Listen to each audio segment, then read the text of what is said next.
Hello, everyone. My name is Lillian Stevens. I am a student at Columbia University and a member of Columbia Synapse.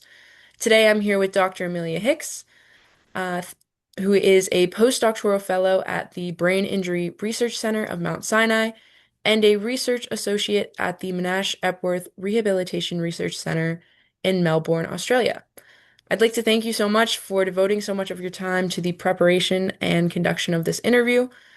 Would you mind telling listeners a little bit more information about yourself, your educational background, as well as your current position and future goals? Sure, yeah, I'd love to. Well, thank you very much for having me. It's wonderful to be here. So, in terms of my education, I started off doing a bachelor's in Melbourne, where I was born and raised. I did a bachelor's of arts, and I majored in psychology. And I'd already done psychology in high school and really enjoyed it. And I really chose it because it fit in very well with my timetable. It wasn't really because I had some great love for it. But very, very quickly, upon starting to do classes, I thought, oh my gosh, this is so interesting. And I finally got an introduction to my great love, neuropsychology. So started doing that, I think, in about second year, learning about the brain and behavior, learning about disorders of the brain, diseases of the brain, for which I had been very interested because before I was born, my grandfather had passed away from Parkinson's disease. So I'd always been aware of, brain diseases and the huge impact that it had on my dad and others in my family, of course, and been curious about what had happened and what had gone on in his brain that had created, this really awful clinical manifestation that he lived with for many years. So I quickly through second and third year thought, yes, this is definitely for me. It's endlessly fascinating, but it's also a way to hopefully help people both through doing research, and through clinical work. And so then I did what in Australia is called an honours year. So that's sort of like a bridging year where you do you get your first little taste of a research thesis. You do some coursework, and then that is what you use your scores there to hopefully get into a clinical or research program. So from there, I did a master's of clinical neuropsychology. So that was my clinical training, which I loved. I did a lot of placements with people that were living with dementia. And so that was my first real experience working with people and their families who were living with, disorders of the brain. And then what I really found though during my 2 years of clinical training was that I loved research. So you also do a research project, and mine was on the physiology actually of obstructive sleep apnea, which was really interesting. And I really credit my advisor, Professor John Trinder, who was wonderful and really showed me um, just how interesting research could be, how, you could have these wonderful Friday afternoon conversations. He had a little mini fridge in his office that had chocolates and cheese and some adult beverages. So we had a lot of fun on a Friday afternoon talking about all things research and sleep. So then after that, I actually wasn't really sure. Did I want to do clinical work? Did I want to do research work? And I saw an ad for a job with Professor Jenny Ponsford at Monash as a research assistant, which in America I think is called a clinical research coordinator. So that sort of entry level, cutting your teeth research job with people who had experienced a traumatic brain injury. So in my studies so far, I hadn't really learnt a huge amount about TBI, traumatic brain injury. And I had not met anybody that had had a TBI through any of my clinical placements. So I was very intrigued, very nervously did the interview for that and was very, very grateful to receive that offer. And then started working in TBI and just loved it, loved it, loved the clinical population. It was a very clinical sort of heavy research role. So a lot of patient contact, which is wonderful because I didn't want to lose that.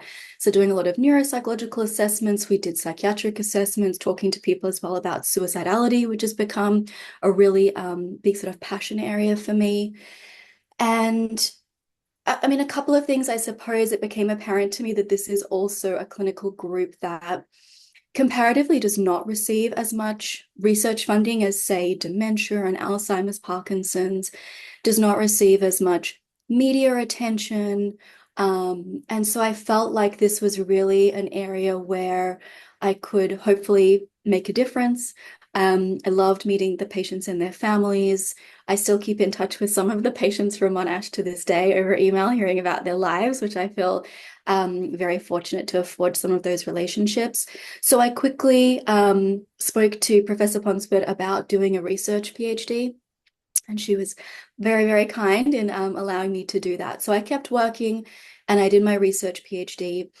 And the opportunity was there, which suited me very well to focus my PhD on traumatic brain injury, but to look at the long-term outcomes.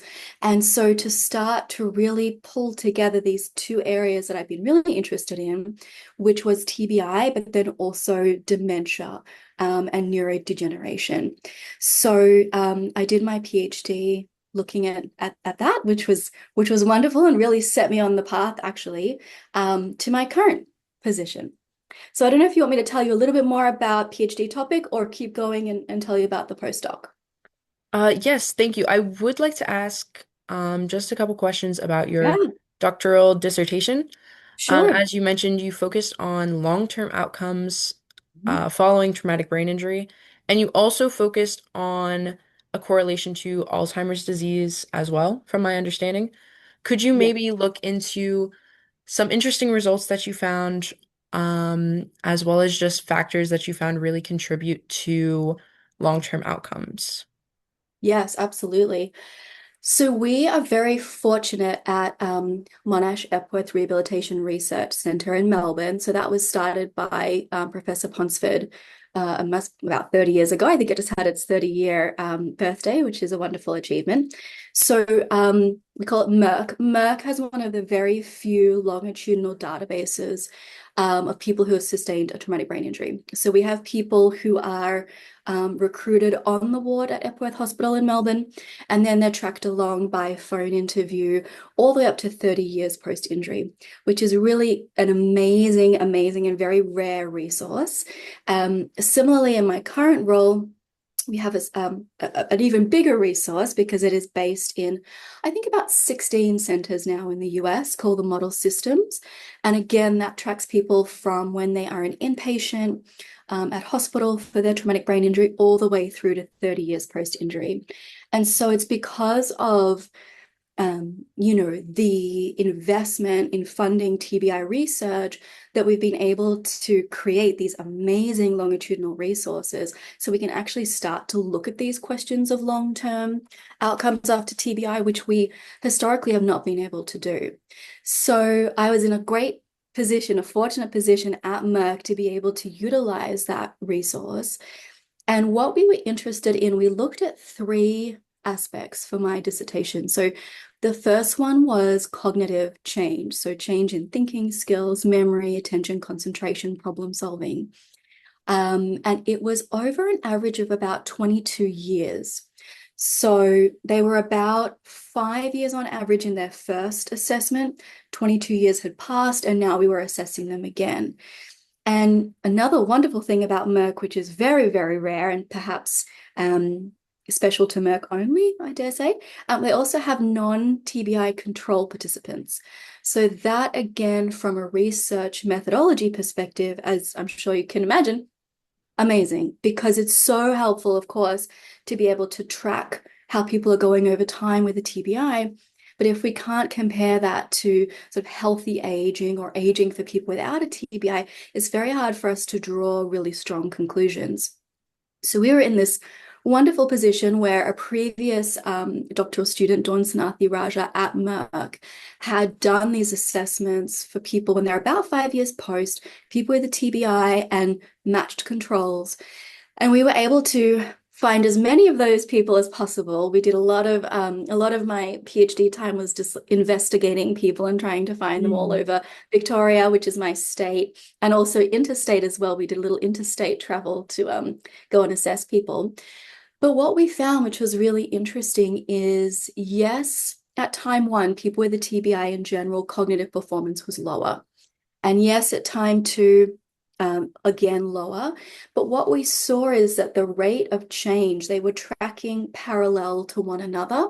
And in some areas, I think it was in executive functioning, they actually got closer together, the TBI and the non-TBI group. So what we took that to suggest is that perhaps the controls was the non-TBI controls were catching up a little bit. So although TBI, yes, had this impact of a cognitive impairment, it didn't seem to be accelerating your cognitive decline over time. That was really interesting because it stood absolutely in contrast to what we had thought and stood in contrast to what others had found. What is very important to keep in mind with all of the findings for my dissertation and findings coming out of this group is that the Merck group of patients are I don't want to say lucky, but they are fortunate in that after they have their head injury, we have the Transport Accident Commission in Australia, which is a no fault insurance scheme. So these individuals are able, with difficulty, of course, like accessing any, care through insurance, to access ongoing care so they can have rehabilitation inpatient and outpatient for many years, occupational therapy, physiotherapy, psychology, neuropsychology, even care and psychology for partners and family members. So we're curious as to what extent that might impact these more positive outcomes we're seeing out of this Melbourne group. But either which way, I love a message of hope. And it was great to see that, although yes, you're getting this, this hit to cognition initially, that perhaps as we track over time, it's not accelerating that cognitive aging process. So that was really cool. That was interesting to see. So the other sort of big component of my thesis was absolutely investigating this association between TBI and Alzheimer's disease specifically. So there's a long, long history of TBI being associated with all-cause dementia. So dementia that's diagnosed clinically without any, examination post-mortem of what the pathologies are or what the disease process might be. Mostly that's from these big epidemiological studies where they'll have thousands and thousands of people, X number that go on to have all-cause dementia and X number who don't. And they'll ask them a question like, have you ever sustained a traumatic brain injury with loss of consciousness?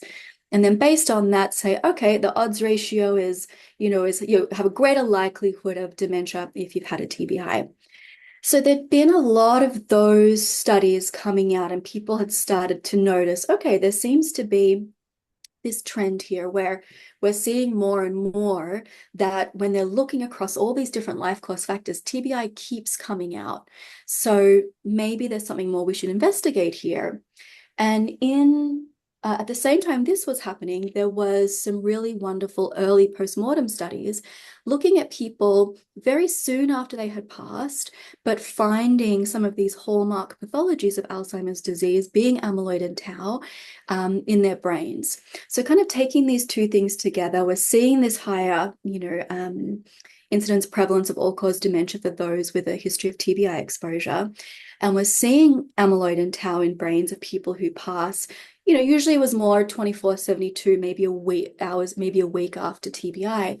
Maybe people with a TBI are more susceptible to Alzheimer's disease specifically. And that is what is underlying this all-cause dementia association. So people had looked at this using CSF, using postmortem as well. But what had only recently started to be used was PET. So we were in a position where we had some funding from the Department of Defense in the US, actually, and we partnered with the Florey, which is a wonderful research institute in Melbourne, Australia as well, with Professor Chris Rowe, and we used PET imaging with traces for amyloid and tau to look at whether there, first of all, was there amyloid and tau in individuals who'd had a traumatic brain injury. We had our control population again, which was an amazing resource at Merck, and we wanted to compare. So we wanted to look at a few things. Just in general, is there more amyloid and tau in individuals who've had a brain injury? Also, are we seeing it in the areas we think we would see amyloid and tau in Alzheimer's disease? So I'm sure your listeners are familiar with this, but When we think about the proteinopathies that are characteristic of neurodegenerative diseases, they're also usually the sites that they're in the brain follow a pattern. So they'll start off in X region and then march out towards the frontal lobes or whatever it might be.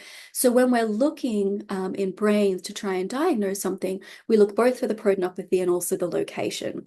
So interested in both of those things. What we found actually was that individuals with a TBI, and they were about 10 years post-injury. So we're really in that chronic phase, which again was really wonderful and hadn't really been done before. They didn't have higher rates of amyloid and tau, which is really interesting.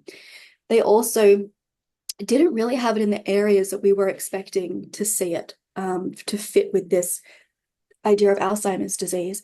So that was fascinating. That was definitely not what we expected, but it did fit. So there'd been some, as I said, people looking at CSF and postmortem. But as I was working through my dissertation, which I did part-time for 6 years, there'd been other PET studies come out that had also found this. So although it was against a hypothesis I probably had at the start of my PhD, we certainly weren't the only ones who had started now to question, is this really TBI that leads to Alzheimer's disease, or is there something else going on here? Some other proteinopathy, some other dementia type of phenomenon. So I guess sort of we were surprised a little bit, but then also thought, okay, well, this is kind of, aligning with what others are saying in the field. And then I guess if I jump to my postdoc, I've then continued to kind of ask that question around, okay, is it Alzheimer's disease? And if not, what is it? I got you. Thank you so much. You do have a very impressive amount of previously published research. Would you mind if I ask you a couple questions on some of your previous research projects? Sure. So I know we've kind of already touched on cognitive decline Mhm. and your study, and you did mention how the hospital care probably, or at least potentially, played a role in the fact that the TBI survivors did not demonstrate accelerated cognitive decline. Right. Do you think there are any other factors that affect cognitive decline, especially following injury? Yes, I love this question. Yes. So one thing that I'm really, really interested in, along with TBI and dementia, is TBI and healthy aging. So one thing that I thought a lot about during my dissertation and then have continued to think about in my postdoc is that if you're familiar with the other list, and usually sort of the Bible for this would be the Lancet. So the Lancet's list of modifiable life course risk factors for dementia. So if we look at that, there's all sorts of things, but included in that list would be things like diabetes, depression, alcohol use. There's also other factors that are, haven't made that list yet, but are, there's quite a bit of good evidence for. So things like sleep as well. So if you look at a lot of these factors and then think about somebody that's had a traumatic brain injury, there's a couple of really important things. Firstly, some of these factors both put you at risk for dementia and put you at risk for sustaining a TBI. So that includes things like low socioeconomic status and alcohol use. There's also a lot of these factors that are all going to come together, unfortunately, for many people who survive a TBI. So that might be things like sedentary behavior because of, orthopedic injuries and pain and amputation and paralysis and all sorts of things that mean that their ability to be moving around and especially engaging in vigorous exercise, it's just not possible for them. We know that sleep problems are incredibly common after TBI. Depression is incredibly common after TBI. So I think for a lot of survivors, it creates this perfect storm where they are at this increased risk, not only of dementia potentially, we don't know, but potentially from their TBI, but also because they are now prone to so many more of these dementia life course risk factors from an earlier age, potentially. They're more likely to have many of them, and we know the more you have, that portends an even greater risk for dementia, possibly more severe as well. These high rates of more severe depression, terrible sleep problems. So I think this sort of idea of these dementia life course risk factors and understanding how they can be more prevalent, more severe, more chronic in a TBI population is incredibly important.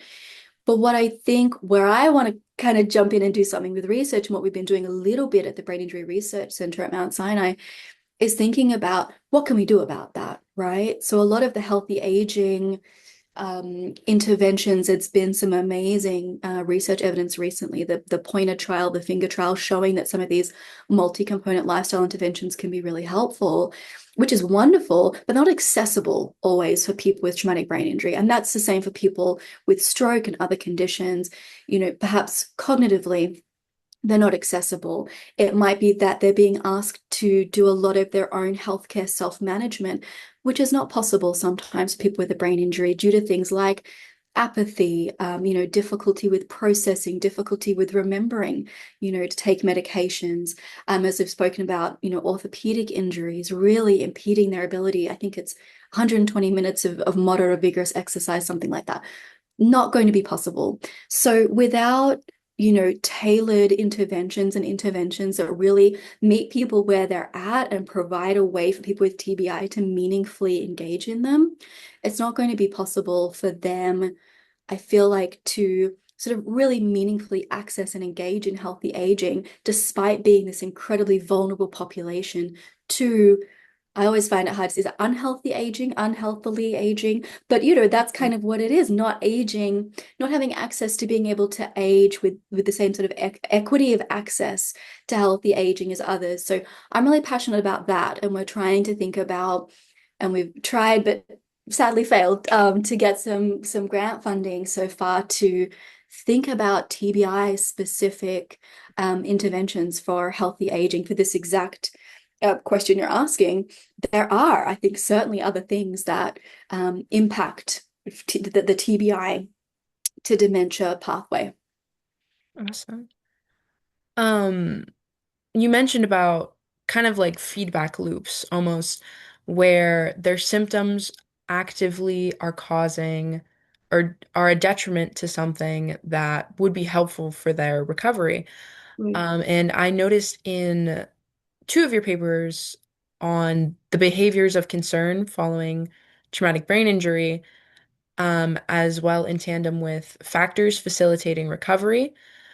Um, a lot of TBI survivors exhibit verbal aggression and socially inappropriate behaviors, but in one of your other papers, having a strong support network, being socially engaged, getting good care, and also having a positive attitude where you're engaged in your own care were some of the biggest positive factors in recovery. So, how do you think, these negative symptoms that they experience, the verbal aggression, the socially inappropriate behavior, are affecting their ability to recover? Mhm. That's a wonderful question. And I think hugely, hugely important and can be very detrimental for some people who've experienced a TBI. And I think one of the things we hear from survivors is that it's an invisible injury, right? So people, when they're meeting you, especially the people that I work with 10, 15, 20 years down the track, they don't know that you had a TBI many years ago. And so they don't understand or perhaps give grace for some of the socially inappropriate behaviors. So if people are wondering what that might look like, things like not having a filter, saying what's on your mind, or perhaps seeming that you're being rude or thoughtless. But it's not that. It's just, yeah, you've had this change to your ability to interact with people in the world. And so we know that can be a huge problem in people having friendships, maintaining friendships, social relationships, family function, workplace as well. What we hear from a lot of survivors and their families as well as people having to chop and change lots of jobs, and then financial insecurity as well, because of having difficulties with supervisors. Same for people who are going back to school or university, having a lot of difficulty in not being able to finish, really longed for and valued courses or finishing high school and things like that, which, as you can imagine, can derail an overall life Absolutely. plan, catastrophically. So I think you can't undersell the importance of how much neurobehavioral dysregulation, anger, aggression, socially inappropriate behavior can impact. And I think that's where things like family therapy can be really important. And it is a lot. It's a lot on spouses and on parents and making sure that they themselves as well are getting their own care, and making sure that they're as well taken care of as possible, and their well-being. And there are programs. So the papers that you mentioned before, we did this wonderful randomized control trial in Australia looking at positive behavior support, led by Dr. Kate Gould, who's now championing this work and has a positive behavior support clinic in Melbourne, and has been going around to different sites in Australia as well with her colleague, Dr. Nadine Holgate, to talk about implementing this style, this positive behavior support to try and help with neurobehavioral dysregulation, because it is, it's so difficult. And even when we think about how this can then, everything kind of links in, because when you think about how might this impact aging and dementia, well, it does. It's really important to stay sociable, keep socializing. And if you have a lot of difficulty making and maintaining friendships, you can't be doing that. It's important to keep the mind active. And so if you can keep working or doing, intellectually challenging leisure pursuits, which usually would be things like maybe, I don't know, playing chess or something like that, it's a social activity. So yeah, it is really important. I think there's some great interventions out there. What's always hard in research is that intervention to implementation gap and having the funding. So again, I really commend Dr. Kate Gould in Melbourne, who has, written into her funding, we're doing this intervention, but then this is how we're going to implement it, create this clinic. This is how we're going to do, webinars and information sessions around Australia to try and make sure this is actually being filtered out, because otherwise, clinical trials just sort of die on the vine. They're in research, and that's wonderful. And maybe 40 patients are helped, and that's fantastic, of course. But then they stop and they don't go anywhere. So just being mindful of that, needing that funding for the implementation as well, I think is really important. Awesome. So we are kind of reaching the end, but to wrap up, I'd love to hear about some things you're looking forward to, in terms of current research, and developments related to TBI, either in the treatments of awareness, prevention, etc. Yeah, absolutely. So I think what I'm excited about now is I think we've really come a long way in the last few years in terms of understanding post-TBI dementia and neurodegeneration. So I'm now in a postdoc at the Brain Injury Research Centre, with Dr. Kristen Dams O'Connor, which has been wonderful. I've learnt a lot. And one of those things has been understanding this concept of post-traumatic neurodegeneration and thinking about possibly the pathological and clinical signatures of post-TBI dementia being its own entity. So not so much that TBI increases risk of Alzheimer's or Parkinson's, which it still may do. It's a question mark for sure.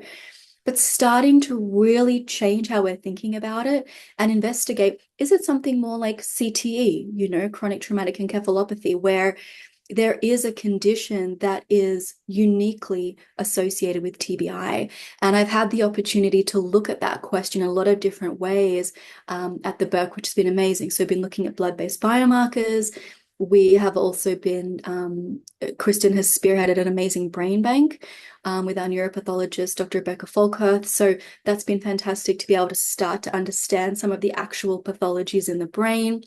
And then look at some clinical signatures. So we do postmortem family interviews, talking to people whose loved ones have passed with a TBI and doing an extensive overview of their life, which has been amazing and absolute, quick shout out to all those families who very, very kindly spend 4 to 6 hours sometimes talking with me, and providing these wonderful insights. So I feel like we've got these sort of strands that are all coming together to really push forward our understanding of what's going on post TBI in terms of aging and dementia, and whether we find that, what I think is that it's going to be something like, for some people, you're going to have your TBI and then you're going to have the opportunity for some recovery and improvement, and that's wonderful. And then I think there are going to be some people for whom, unfortunately, there is going to be this dementia process. And I hope that in the next 5 years, using blood-based biomarkers, using, these interviews that we're doing in Neuropath, we're able to really start to push forward in understanding what that looks like. So we can have some treatment targets and we can move in that direction that Alzheimer's is so impressively moved in finding these anti-amyloid medications. So I'm excited. I think we're at a really good time in TBI research, and I'm at a great spot at the Brain Injury Research Center. So very fortunate. I'm glad. All right. Thank you so much for your time, Dr. Hicks. And thank you for answering all my questions. This was a wonderful interview. And I'm excited to post it for the podcast. Awesome. You are very, very welcome.